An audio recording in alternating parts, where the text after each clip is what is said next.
ತಮಿಳುನಾಡಲ್ಲಿ ಇನ್ನು ಮುಂದೆ ನೋಟ್ ಮೇಲಿರೋ ಹಿಂದಿ ಅಕ್ಷರಕ್ಕೂ ಬಣ್ಣ ಹೊಡೆಯೋ ಟೈಮ್ ಬಂದರೂ ಬರ್ಬೋದೇನೋ. ಯಾಕೆಂದ್ರೆ ಸರ್ಕಾರವೇ ಆ ದಿಸೆಯ ನಿರ್ಧಾರವನ್ನು ಮಾಡ್ದಂಗೆ ಕಾಣ್ತಿದೆ. ರೂಪಾಯಿ ಲೋಗೋ ಇತ್ತಲ್ಲ, ಆ ಲೋಗೋವನ್ನು ತಮಿಳಲ್ಲಿ ರೀಪ್ಲೇಸ್ ಮಾಡಿದ್ದಾರೆ. ಈಗ ಕೇಂದ್ರ ಸರ್ಕಾರ ಮತ್ತು ಹಿಂದಿ ಭಾಷೆ ಮೇಲೆ ಸಮರ ಸಾರಿರ್ತಕ್ಕಂಥ ತಮಿಳುನಾಡು ಮುಖ್ಯಮಂತ್ರಿ ಸ್ಟಾಲಿನ್ ಇದೀಗ ತಮಿಳುನಾಡು ಬಜೆಟ್ನಲ್ಲಿ ರೂಪಾಯಿ ಲೋಗೋವನ್ನು ತೆಗೆದು ತಮಿಳುನಾಡದೇ ಒಂದು ಲೋಗೋನ ಹಾಕೊಂಡಿದ್ದಾರೆ. ಆ ಟೈಪ್ ಒಂದು ಜೊತೆಗೆ ಇನ್ನು ನೋಟಿನ ಮೇಲೂ ಕೂಡ ಹಿಂದಿ ಇದೆ. ಆ ಹಿಂದಿಗೆ ಏನಾದರೂ ಎಲ್ಲರೂ ತಗೊಂಡು ನಿಮ್ಮ ಮನೆಯಲ್ಲಿ ಇರೋ ನೋಟು, ನಿಮ್ಮ ಜೋಬನ್ನು ತೆಗೆದು ನೋಟ್ ಮೇಲೆ ಬಣ್ಣ ಹೊಡೀರಿ, ಅದನ್ನು ಸ್ಕ್ರ್ಯಾಚ್ ಮಾಡಿ ಇಲ್ಲ ಕಟ್ ಮಾಡಿ ಅಂತ ಆದೇಶ ಮಾಡಿದ್ರು ಮಾಡ್ಬೋದೇನೋ. ಅತಿಯಾದ ಹಿಂದಿ ದ್ವೇಷ ತಮಿಳುನಾಡಲ್ಲಿ ಜಾಸ್ತಿ ಆಗ್ತಾ ಇದೆ ಅಂತ ಹೇಳಿದ್ರೆ ತಪ್ಪಾಗೋದಿಲ್ಲ. ಎಸ್ ವೀಕ್ಷಕರೇ, ಭಾಷಾ ವಿವಾದದ ನಡುವೆ ಇದೇ ಮೊದಲ ಬಾರಿಗೆ ತಮಿಳುನಾಡು ಸರ್ಕಾರವು ತನ್ನ 2025-26ರ ರಾಜ್ಯ ಬಜೆಟ್ ಮೇಲೆ ದೇಶದ ಅಧಿಕೃತ ರೂಪಾಯಿ ಚಿಹ್ನೆಯನ್ನ ತಮಿಳು ಅಕ್ಷರ ರು ನೊಂದಿಗೆ ಬದಲಾಯಿಸಿದೆ. ಹಿಂದಿ ಹೇರಿಕೆ ಭಾಷಾ ನೀತಿಗಳ ಕುರಿತು ನಡೆಯುತ್ತಿರತಕ್ಕಂಥ ಚರ್ಚೆ ಮತ್ತು ರಾಷ್ಟ್ರೀಯ ಶಿಕ್ಷಣ ನೀತಿ 2020ಕ್ಕೆ ರಾಜ್ಯದ ವಿರೋಧದ ನಡುವೆ ಮುಖ್ಯಮಂತ್ರಿ ಎಂಕೆ ಸ್ಟಾಲಿನ್ ನೇತೃತ್ವದ ಸರ್ಕಾರ ತಮಿಳು ಭಾಷೆಯ ಚಿಹ್ನೆಯನ್ನ ರೂಪಾಯಿ ಸೂಚಕವಾಗಿ ಬಳಸಿದೆ. ಬಜೆಟ್ ಭಾಷಣ ಮತ್ತು ಸಂಬಂಧಿತ ದಾಖಲೆಗಳ ತಮಿಳಿನಲ್ಲಿದ್ದು ಶುಕ್ರವಾರ ಬೆಳಗ್ಗೆ ಬಜೆಟ್ ಮಂಡನೆಯಾಗಲಿದೆ.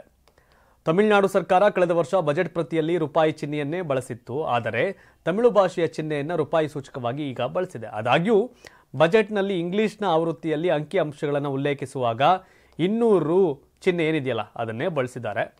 ತಮಿಳುನಾಡು ಸರ್ಕಾರವು ಈ ಬದಲಾವಣೆಯ ಕುರಿತು ಇನ್ನೂ ಅಧಿಕೃತ ಹೇಳಿಕೆ ನೀಡಿಲ್ಲ. ಆದಾಗ್ಯೂ ಬಿಜೆಪಿ ವಕ್ತಾರ ನಾರಾಯಣನ್ ತಿರುಪತಿ ಅವರು ಈ ಕ್ರಮವು ತಮಿಳು ಪಕ್ಷದ ನಿಲುವು ಭಾರತಕ್ಕಿಂತ ಭಿನ್ನ ಎಂಬುದನ್ನು ಪ್ರತಿಬಿಂಬಿಸುತ್ತದೆ.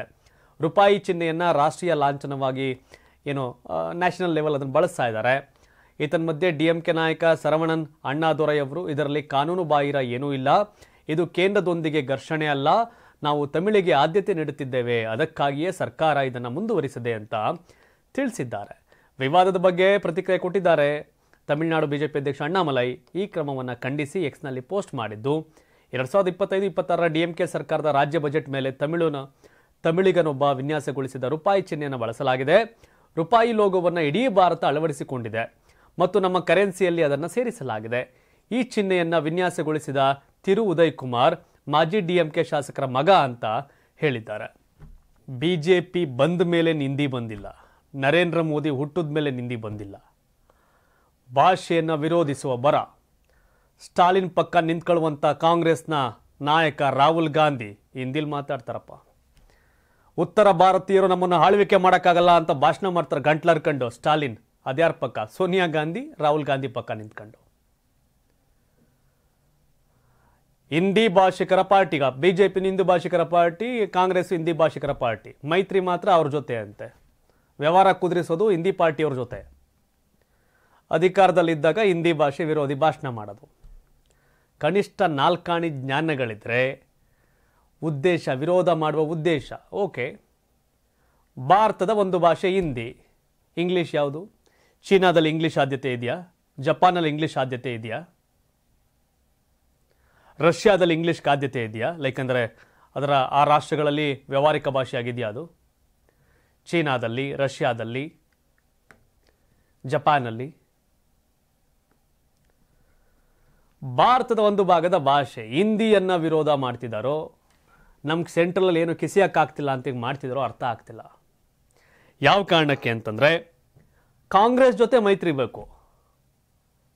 ರಾಹುಲ್ ಗಾಂಧಿಯವರು ಪಾಪ ಹಿಂದಿಯವರಾದರೆ ಪರವಾಗಿಲ್ಲ, ಆದರೆ ನರೇಂದ್ರ ಮೋದಿ ಹಿಂದಿ ಮಾತಾಡೋರು ಉರಿತದೆ ಇವ್ರಿಗೆ. ದರಿದ್ರ ರಾಜಕಾರಣ, ಕಿತ್ತೋದ ರಾಜಕಾರಣ, ಹೊಲಸು ರಾಜಕಾರಣ. ಇದಕ್ಕಿಂತ ಕೀಳ್ಮಟ್ಟದ ಹಂಗಾರೆ ಅಳಿಸ್ಬಿಡ್ಲಿ ಇವ್ರಿಗೆ. ಕರುಣಾನಿಧಿ ಫ್ಯಾಮಿಲಿಯವ್ರು ಬರೋ ನೋಟ್ ಮೇಲೆ ಇರೋದ್ರಲ್ಲೆಲ್ಲ ನೋಟ್ ಮೇಲೆ ಹಿಂದಿರೋದನ್ನ ಬಣ್ಣ ಹೊಡೀರಿ ಹಂಗಾರೆ ಕೂತ್ಕೊಂಡು. ನಾಚಿಕೆಟ್ಟ ಕೆಲಸಗಳಿವೆಲ್ಲ ರಾಜಕಾರಣದಲ್ಲಿ ಹೋಗ್ತಾ ಮಾಡಬೇಕಾದ ಕೆಲಸ ಮಾಡ್ತಾ ಇಲ್ಲ. ಇನ್ನೊಂದು ಇದು ತಮಿಳ್ನಾಡು ಮ್ಯಾಟ್ರ್. ಇವತ್ತು ನಮ್ಮ ನ್ಯೂಸಲ್ಲಿ ತಮಿಳ್ ಸುದ್ದಿಗಳು ಜಾಸ್ತಿ ಇದೆ ತಮಿಳ್ನಾಡು ಸಂಬಂಧಪಟ್ಟಂಗೆ. ಕರ್ನಾಟಕ ಮೇಕೆದಾಟು ಮಾಡಬೇಕಾದ್ರೆ ಕೇಂದ್ರ ಸರ್ಕಾರ ಅಂತಾರೆ. ತಮಿಳ್ನಾಡು ಕರ್ನಾಟಕ ಸರಿ ಹೋದ್ರೆ ಆಯಿತು, ಮೇಕೆದಾಟಾರ ಮಾಡ್ಕೊಳ್ಳಿ, ಇನ್ನೊಂದು ದಾಟಾರ ಮಾಡ್ಕೊಳ್ಳಿ ಅಂತ.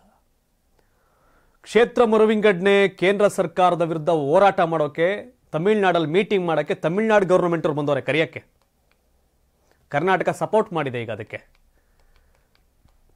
ಡಿಎಂಕೆ ಸ್ಟಾಲಿನ್ ಸರ್ಕಾರದವ್ರು ಬಂದು ಕರೆದ್ರು, ಬನ್ನಿ ನಾವು ಹೋರಾಟ ಮಾಡೋಣ, ಇದಕ್ಕೊಂದು ಮೀಟಿಂಗ್ ಮಾಡೋಣ ಅಂತ. ಒಪ್ಕೊಂಡವ್ರೆ, ಎಸ್ ನಮ್ಮ ಬೆಂಬಲ ಇದೆ ಅಂತ. ಇದೇ ಟೈಮಲ್ಲಿ ಅಂಟಮ್ಮ ಹೆಂಗಿದ್ರು ಬಂದಿದ್ಯಾ, ನಮ್ಮ ದೋಸ್ತು ನಮ್ಮನ್ನು ಕರೆಯೋಕ್ಕೆ ಬಂದಿದ್ಯಾ, ದ್ರಾವಿಡ ನಾಡಿನ ನಾಯಕ DMK ಬಂದಿದ್ದೀರಿ ನೀವೆಲ್ಲ, ಮೇಕೆದಾಟ್ಕೊಂದು ಒಪ್ಪಿಗೆ ಕೊಡೆಯ ಬತ್ತೀವಿ ಅಂತ. ಮೇಕೆದಾಟ್ ಮಾತಾಡೋಕ್ಕೆ ಡೆಲ್ಲಿಯವರು ಬೇಕು, ಇವ್ರು ಪ್ರತಿಭಟನೆ ಮಾಡಕ್ಕೆ ಇವರೇ ಕರ್ಕೊಬಿಡೋದು. ತಮಿಳುನಾಡಲ್ಲಿ ಕಾಂಗ್ರೆಸ್ ನೇತೃತ್ವದ DMK ಸರ್ಕಾರ, ಕರ್ನಾಟಕದಲ್ಲಿ ಕಾಂಗ್ರೆಸ್ ಸರ್ಕಾರ. ಮೇಕೆದಾಟ್ ಮಾಡೋಕ್ಕಿರೋ ತಕರಾರು ತಮಿಳುನಾಡೋದು. ಮೇಕೆದಾಟ್ ಯೋಜನೆಯಿಂದ ಕೇಂದ್ರದ ಕಡೆ ಬೆಳೆ ತೋರಿಸೋದು. ಇವ್ರು ಪ್ರತಿಭಟನೆ ಮಾಡಕ್ಕೆ ಇವರೇ ಕರ್ಕೊಳ್ಳೋದು. ಮೇಕೆದಾಟು ಯೋಜನೆಗೆ ತಕರಾರಿರೋದು, ತೀಟೆ ಇರೋದು, ಕಿರಿಕಿರೋದು, ಅಡ್ಡಿ ಇರೋದು Tamil Nadu government, DMK government, Congress DMK government. Tamil Nadu Mekedatu ಯೋಜನೆ ಮಾಡೋಕ್ಕೆ ತಕರಾರು ಮಾಡ್ತಿರೋದು, ತಂಟೆ ಮಾಡ್ತಿರೋದು DMK ಕಾಂಗ್ರೆಸ್ ಸರ್ಕಾರ ತಮಿಳುನಾಡ್ದು. ಅದನ್ನ ಕೇಳಿದ್ರೆ ಕೇಂದ್ರ ಸರ್ಕಾರದ ಇದು. ಏಯ್ ತಮಿಳುನಾಡು ಕರ್ನಾಟಕ ನಾವಿಬ್ರು ಅಣ್ಣ ತಮ್ದಿರೋ, ಅದೇನು ಕಿತ್ಕೊಳ್ಳಿ ನಾವು ಮಾಡ್ತೀವಿ ಅಂತ ಹೇಳಿ ಹಾಗಾರೆ ಇದ್ಯಾವುದು ತಾಕತ್ತು? ಹೋರಾಟ ಮಾಡಕ್ಕೆ ಮಾತ್ರ ಒಂದಾಗದಪ್ಪ. ಬೇರೆ ಕಾವೇರಿ ವಿಷಯ ಬಂದಾಗ ಮತ್ತಾಲೆ ಕೋರ್ಟು ಕಚೇರಿ. ರಾಜಕೀಯವಾಗಿ ಲಾಭ ಮಾಡ್ಕೊಳ್ಳೋಕ್ಕೆ, ರಾಜಕೀಯ ತೀಟೆ ತೀರ್ಸ್ಕೊಳ್ಳೋಕ್ಕೆ, ರಾಜಕೀಯವಾಗಿ ಇವರ ಹೋರಾಟವನ್ನು ಬೆಳೆ ಬೇಯಿಸ್ಕೊಳ್ಳೋಕ್ಕೆ ಇವರೆಲ್ಲ ಅಣ್ಣ ತಮ್ದಿರು. ನಾವೆಲ್ಲ ದ್ರಾವಿಡ ನಾಡಿನವರು, ಅಕ್ಕಪಕ್ಕದವ್ರು ನಾವೆಲ್ಲ, ಕರ್ನಾಟಕ ತಮಿಳುನಾಡು ಅನ್ನೋದು. ಕಾವೇರಿ ವಿವಾದ ಬಂದಾಗ ದಾಯಾದಿ ಮಕ್ಕಳು, ಮೇಕೆದಾಟು ಬಂದಾಗ ದಾಯಾದಿ ಮಕ್ಕಳು. ಎಸ್, ಕೇಂದ್ರ ಸರ್ಕಾರದ ಪ್ರಸ್ತಾವಿತ ಕ್ಷೇತ್ರ ವಿಂಗಡಣೆ ಪುನರ್ವಿಂಗಡಣೆ ಪ್ರಕ್ರಿಯೆಯನ್ನು ವಿರೋಧ ಮಾಡಲು ರಾಜ್ಯಗಳನ್ನು ಒಳಗೊಂಡ ಜಂಟಿ ಕ್ರಿಯಾ ಸಮಿತಿ ರಚಿಸತಕ್ಕಂಥ ತಮಿಳುನಾಡು ಮುಖ್ಯಮಂತ್ರಿ MK ಸ್ಟಾಲಿನ್ ಅವರ ಕ್ರಮಕ್ಕೆ ಮುಖ್ಯಮಂತ್ರಿ ಸಿದ್ದರಾಮಯ್ಯ ಅವರು ಬೆಂಬಲ ವ್ಯಕ್ತಪಡಿಸಿದ್ದಾರೆ. ಲೋಕಸಭಾ ಕ್ಷೇತ್ರ ಮರು ವಿಂಗಡಣೆ ವಿರುದ್ಧವಾಗಿ ಮಾರ್ಚ್ 22ರಂದು ಚೆನ್ನೈನಲ್ಲಿ ನಡೆಯತಕ್ಕಂಥ ಮೊದಲ ಸಭೆಗೆ ಆಗಮಿಸುವಂತೆ ತಮಿಳುನಾಡು ಮುಖ್ಯಮಂತ್ರಿ MK ಸ್ಟಾಲಿನ್ ಪತ್ರದ ಮೂಲಕ ಸಿದ್ದರಾಮಯ್ಯ ಅವರಿಗೆ ಆಹ್ವಾನ ನೀಡಿದ್ದಾರೆ. ಅದೇ ಟೈಮಲ್ಲಿ ಒಂದು ಲೆಟರ್ ಕೊಟ್ಟು ಕಳಿಸ್ಬೇಕಾಯ್ತು, ನಮಗೆ ಮೇಕೆದಾಟಕ್ಕೊಂದು ಅಪ್ರೂವಲ್ ಒಪ್ಕೊಬೇಡಿ ಸ್ವಾಮಿ, ಕಿರಿಕ್ ಮಾಡಲ್ಲ ಅಂತೇಳಿ ಸಾಕು, ಒಂದು ಬರ್ಕೊಡಿ, ನಾವು ಕಿರಿಕ್ ಮಾಡಲ್ಲ, ಕರ್ನಾಟಕ ಮೇಕೆದಾಟು ಮಾಡಿದ್ರೆ ನಮ್ದು ಅಬ್ಜೆಕ್ಷನ್ ಅಂತ ಬರ್ಕೊಡ್ಲಿ ಸಾಕು, ಹೋಗಿ ಅಲ್ಲೇ ಕೂತ್ಕೊಳ್ಳಿಲ್ಲ, ತಮಿಳುನಾಡಿಂದ ಸರ್ಕಾರ ಮಾಡಲಿ, ಕರ್ನಾಟಕ ಸರ್ಕಾರನ ಯಾವನ್ ಬೇಡ ಅಂತಾನೆ ಅವ್ರಿಗೆ. ಬುಧವಾರ ಸ್ಟಾಲಿನ್ ಸಂಪುಟದ ಸಚಿವರಾದ ಕೆ ಪೊನ್ನುಮಡಿ ಹಾಗೂ ರಾಜ್ಯಸಭಾ ಸದಸ್ಯ MM ಅಬ್ದುಲ್ಲಾ ಅವರು ಮುಖ್ಯಮಂತ್ರಿ ಸಿದ್ದರಾಮಯ್ಯ ಅವರನ್ನ ಕಾವೇರಿ ನಿವಾಸದಲ್ಲಿ ಭೇಟಿ ಮಾಡಿ ಸ್ಟಾಲಿನ್ ಅವರ ಪತ್ರವನ್ನು ನೀಡಿದ್ರು. ಈ ವೇಳೆ ಕೂತು ಸ್ಟಾಲಿನ್ ಅವರು ದೂರವಾಣಿ ಮೂಲಕ ಸಿದ್ದರಾಮಯ್ಯ ಅವರೊಂದಿಗೆ ಮಾತನಾಡಿದ್ದು, ಸಭೆಗೆ ಆಹ್ವಾನವನ್ನು ನೀಡಿದ್ರು ಅಂತ ತಿಳಿದು ಬಂದಿದೆ. ಸ್ಟಾಲಿನ್ ಅವರ ಪತ್ರಕ್ಕೆ ಪ್ರತಿಕ್ರಿಯೆ ಕೊಟ್ಟಿರತಕ್ಕಂಥ ಮುಖ್ಯಮಂತ್ರಿ ಸಿದ್ದರಾಮಯ್ಯ ಅವರು ಲೋಕಸಭಾ ಕ್ಷೇತ್ರ ಮರುವಿಂಗಡಣೆಯಲ್ಲಿ ಕರ್ನಾಟಕ ಸೇರಿದಂತೆ ದಕ್ಷಿಣದ ರಾಜ್ಯಗಳಿಗೆ ಕೇಂದ್ರ ಸರ್ಕಾರ ಮಾಡಿರತಕ್ಕಂಥ ಅನ್ಯಾಯದ ನಡೆಗಳನ್ನು ಮುಲಾಜಿಲ್ಲದೆ ಖಂಡಿಸುತ್ತೇವೆ. ಈ ವಿಚಾರದಲ್ಲಿ ಯಾವುದೇ ಹೋರಾಟಕ್ಕೂ ಬೆಂಬಲ ನೀಡುತ್ತೇವೆ ಅಂತ ಭರವಸೆ ನೀಡಿದ್ದಾರೆ ಅಂತ ತಿಳಿದು ಬಂದಿದೆ.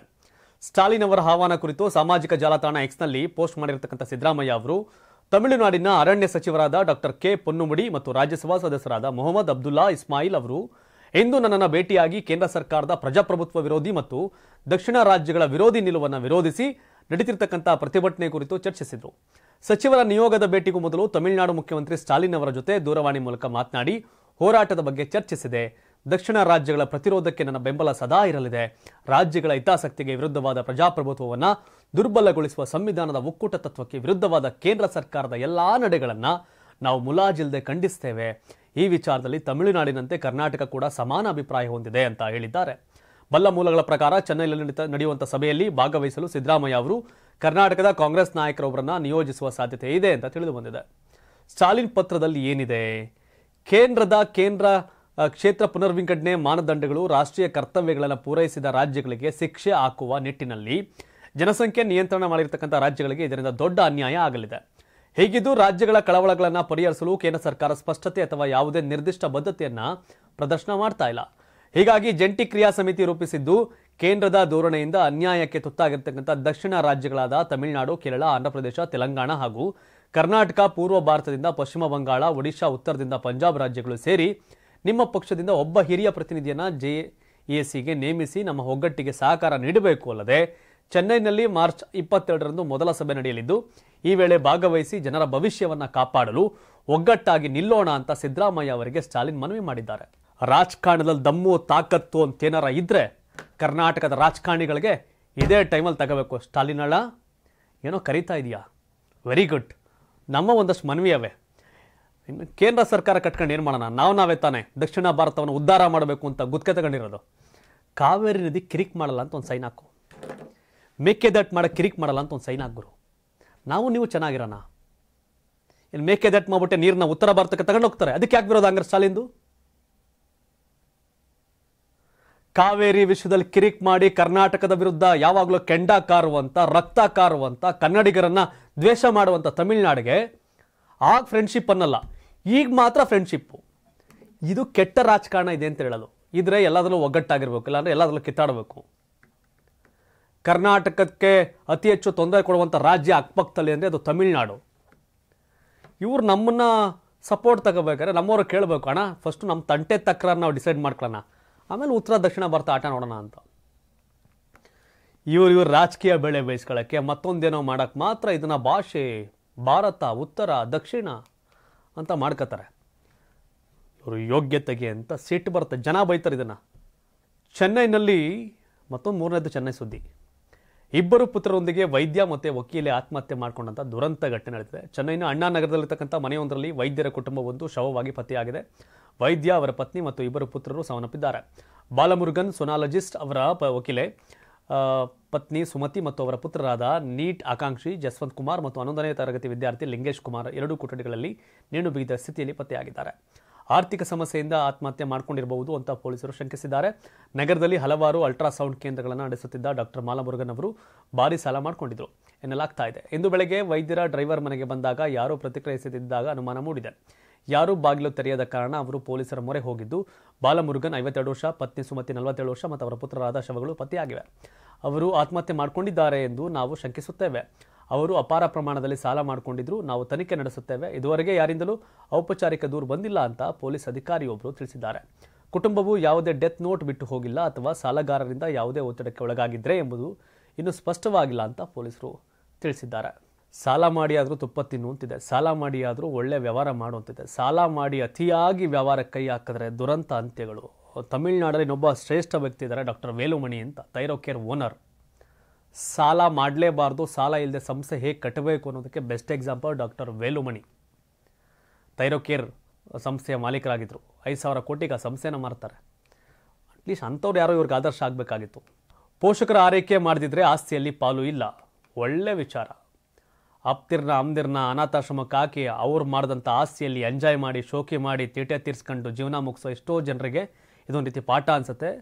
ಥ್ಯಾಂಕ್ಸ್, ಹ್ಯಾಟ್ಸ್ ಆಫ್ ಹೇಳಬೇಕು. ಸಚಿವ ಕೃಷ್ಣ ಬೈರೇಗೌಡರು ಈ ವಿಷಯದಲ್ಲಿ ಒಂದಷ್ಟು ಹೆಜ್ಜೆ ಇಡಕ್ಕೆ ಮುಂದಾಗಿದ್ದಾರೆ. ಏನು, ಮಕ್ಕಳು ಪೋಷಕರ ಆರೈಕೆ ಮಾಡದಿದ್ರೆ ತನ್ನ ಮಕ್ಕಳಿಗೆ ಅಥವಾ ಸಂಬಂಧಿಕರಿಗೆ ನೀಡಿದ ವಿಲ್ ಅಥವಾ ದಾನಪತ್ರ ರದ್ದು ಮಾಡುವ ಅವಕಾಶವಿದೆ ಅಂತ, ಸಂತ್ರಸ್ತ ಪೋಷಕರಿಗೆ ಇದೊಂದು ಅಧಿಕಾರ ಇದೆ ಅಂತ ಸಚಿವ ಕೃಷ್ಣ ಬೈರೇಗೌಡ ಹೇಳಿದರು.